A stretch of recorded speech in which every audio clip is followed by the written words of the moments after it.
Hey guys, welcome back with another video with Linksy. Hope you're all doing well. So today I thought of bringing out a highlight battle from my Cetra campaign. This is a battle where I was essentially outnumbered 2-1. This is on legendary, so very hard battle difficulty, and I just thought it would be good to discuss what I did here. The one advantage I have over the enemy is I have 4 archers and a screaming catapult, and I have a lich priest which has banishment available and arcane conduit. My magic was not that high, so I was only limited by that. I had some Hakarian warriors, and I believe I had 1 unit of Tomb Guard with halberds. Everything else was essentially skeleton spearmen. Now I was facing an army diverse. We have lots of Hakarian warriors which shoot through infantry really fast. There's some Tomb Guard, lots, actually quite a few Tomb Guards over there, and the secondary army had the Carrion, which would be able to get over my line. I won this, and I realized that it was honestly quite a difficult battle for me. The first mistake I did, and this is something I would recommend not doing, I thought this would be a really good shot, but in reality I miscast that spell. It did some damage. As you can see, this guy, he got 85 kills, but it went in the complete wrong direction, and since I was limited on the amount of casts I had, I believe I had 5 casts in total, this was a waste, as I needed it to do a lot more damage than that. Vortex spells are annoying because they tend to not go in the direction you want, but of course that is something for that's something you shouldn't do. For example, this would have been a much better cast, as there were a lot more concentrated amount of units there. So it just keeps jumping because of the canyon there. Now, as you can see, I'm not using any of my ammunition. The one thing that the skeleton spearmen have is, if you look at their stats, they have the shielded, so they have 180 degrees arc in front of them that they can take a ridiculous amount of damage, and they have a relatively high melee defense for, honestly, a really bad unit, 32. So they're going to be able to, which is currently being buffed slightly because of their level. So what I'm trying to do here is trying to hold the line long enough for this army to clash in, and then be able to cast my spells and also use my Screaming Catapult to the maximum efficiency. Screaming Catapult does an incredible amount of damage. It is a really good unit. I highly recommend it. It has short range, but it does magical damage, and if we zoom in closely, we can see it has, where is it, the leadership, the thing that it does, and it has armor piercing damage, so it does leadership damage as well, which against their undead is gonna give us a lot of good perks. Now, in this case, they sent in a small sortie in first, mostly probably because they were trying to settle up their army while waiting for the reinforcements, and they started hitting here.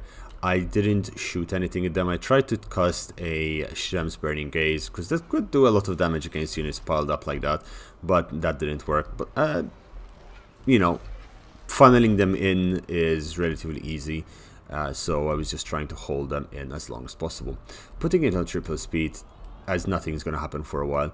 They're taking a little bit of damage, mostly from the Intes over here, spellcaster.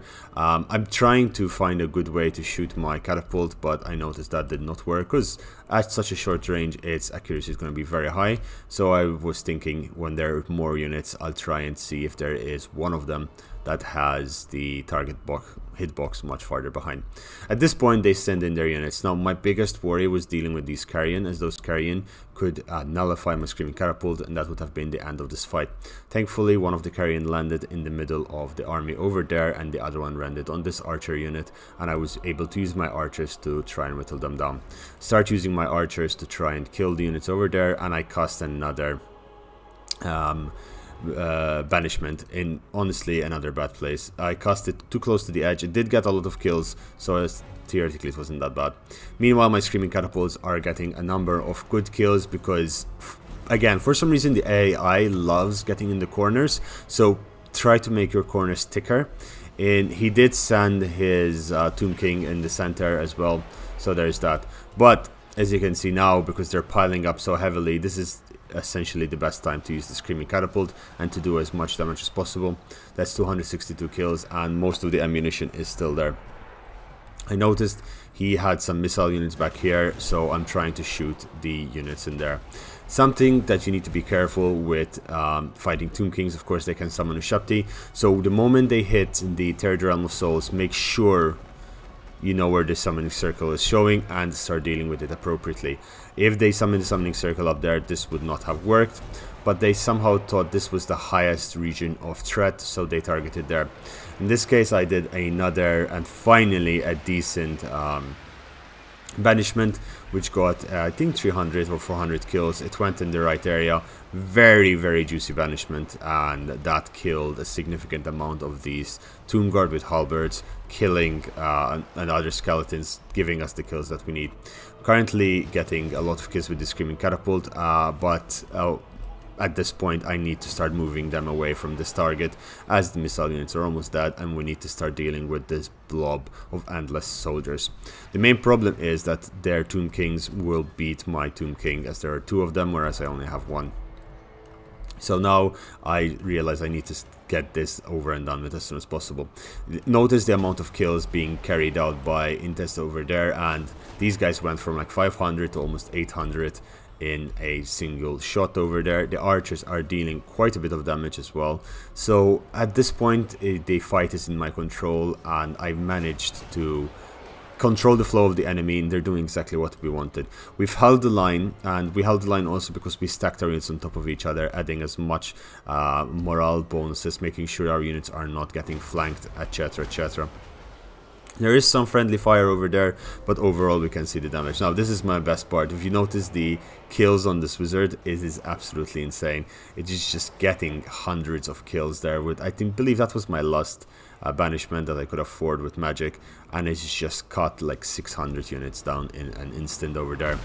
Combined with the fact that the Screaming Catapult still has half of its ammo left, I believe this was the end of the fight.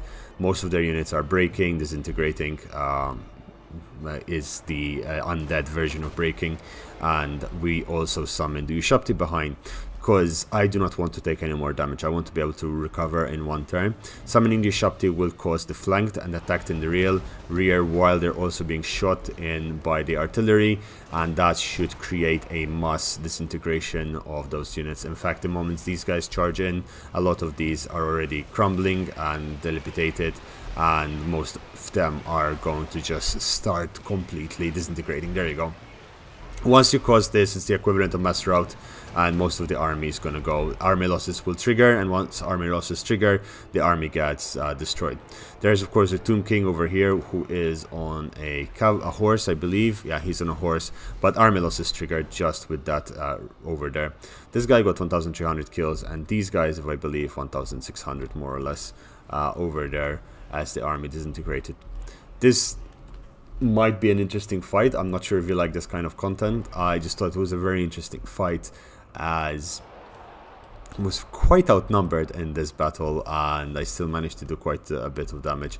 The best way of using Screaming Catapult, that's I think going to be the title of this video, as using your missiles intelligently, even though you're outnumbered, will make a complete difference on the result. Anyway guys, I hope you enjoyed it. Thanks for watching, and I'll see you tomorrow. I'll be streaming later on today as well. When you see this video, I should be streaming already. Take care, and bye bye.